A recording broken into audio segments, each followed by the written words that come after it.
October 28, 1929. the worst day of my life. life. It all started in the summer of 1933. My sister Samantha and my best friend Nicholas and myself were all on the hunt for jobs. We were hit very hard when the Great Depression struck. We were left with nothing, all of our clothes, food, and the materialistic items we had, they were gone. never to be seen again. Well, not for a while, that is. But that wasn't the only thing that sucked in our life. 1928, my parents were brutally murdered before my eyes. The killer unknown to this day. I moved in with my best friend, James, and his family. I had no one left. My parents decided that they could afford to take in another child. So that's what we did. It was awesome, having my best friend living with me. School was a blast. At least the socializing part of it was. I didn't think anything could tear away our happiness. We were loaded with cash, living in the most luxurious part of the town, wearing the most expensive designer clothing, and living without any worries. My father had done extremely well in the auto industries. He was one of the best salesmen I had ever seen. and a loving family. My mother, my father, and my sister. We were a rich family living on the outskirts of Chicago. We have always been rich, ever since I can remember. I can remember the splendid times I used to have with my family. It was a wonderful life. And my dad, well, he left without telling any of us why. He just disappeared.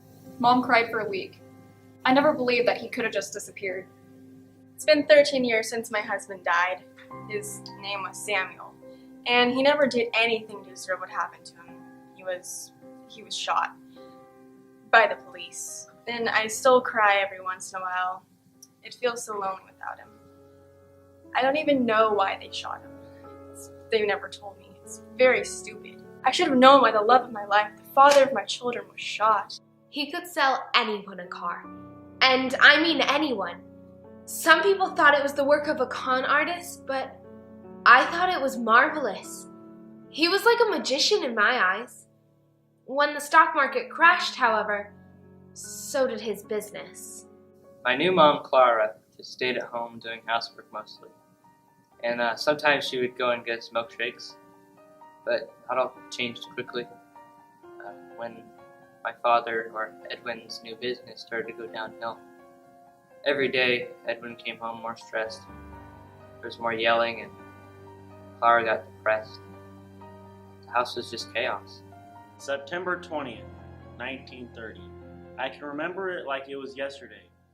I remember my mother and father had gotten into a bit of an argument that morning. My father was yelling at my mother, saying that she was wasting all of our money on useless goods, and my mother was threatening to leave. She was so scared, I could see it in her eyes, and I could hear it in her voice.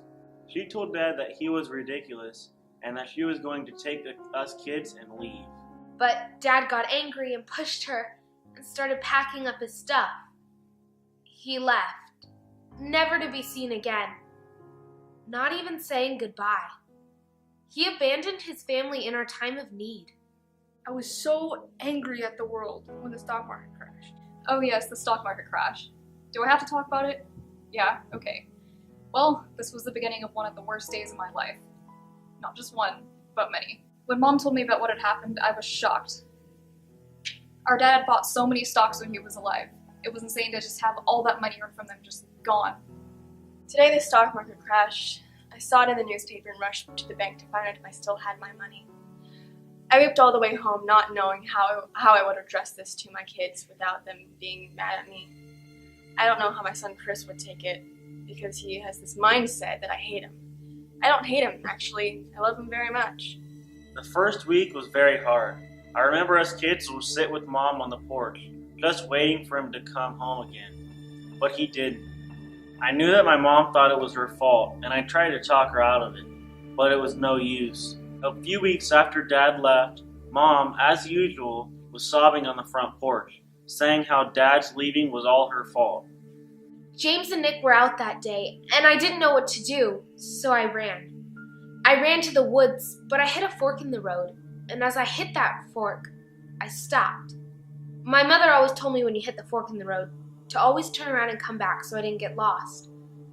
I sat down at the fork and wished that I could find a way to go farther when I heard a rumbling. It was a plane flying overhead of me and out past the fork. I watched it until I couldn't see it anymore. I got so excited I rushed home to tell Mom that we could finally leave California. I had found a way to go farther. But when I got home, the kitchen was bare, and Mom was sitting on the back porch, dead. She had shot herself and didn't even say goodbye. I guess she believed that our father's leaving was her fault. We certainly didn't see it that way. The parents I did have, they left me. They left this earth. Selfish, I thought to myself. Why would all that I love leave me? Now all I have is 2 friends. I'm not complaining or anything, but life is terrible. Now Sam, Nicholas, and myself were on our own, surely to be taken by the orphanage if we weren't careful. I was so scared. James told me not to worry, that he would never let that happen. He wouldn't let them separate us. He made me a promise, and of course I trusted him. And he lived up to that promise too, for 3 years. However, in those 3 years, the depression got progressively worse, and we definitely felt it. For those 3 years, we found measly little tasks helping people that made us small amounts of money. As we did that, Sam, she started selling all the furniture and other items we didn't need. And I got into some bad things that I couldn't unsee. I did things to people, evil things, and I regret every second of it. I was so mad. I ran away from everything. My mother, my home, my life. I couldn't get far though. My sister had followed me. She did so to pull me back to reality. I was brought back to my senses. I had to get a job. I had to start off on the right foot. I had to give my family the chance that others didn't. This task was going to be a lot of work. But I knew someone who could help. His name was Mr. Rogers. He was very rich and important to our town. I would need to go see him first. If anything, he would know who needed help. When we reached his house, he wasn't there. We were told to come back later that day. So me and my sister went into town looking for a job. We did pretty well too. My father taught me how house payments and things are done. And Sam was always really good at math, so we made it work. I was pleasantly surprised at how well we did by ourselves for so long. No one knew it was just us 3 living in the house by ourselves.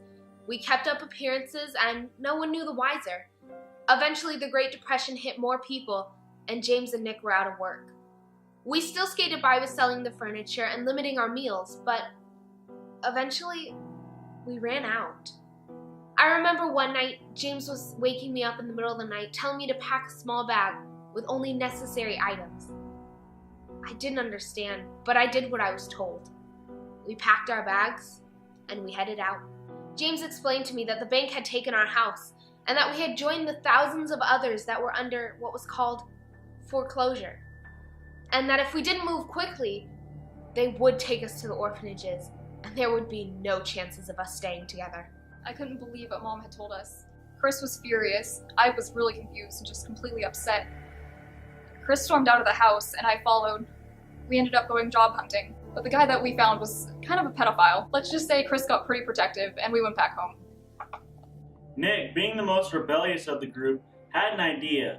We made our way about a mile away from the station following the tracks.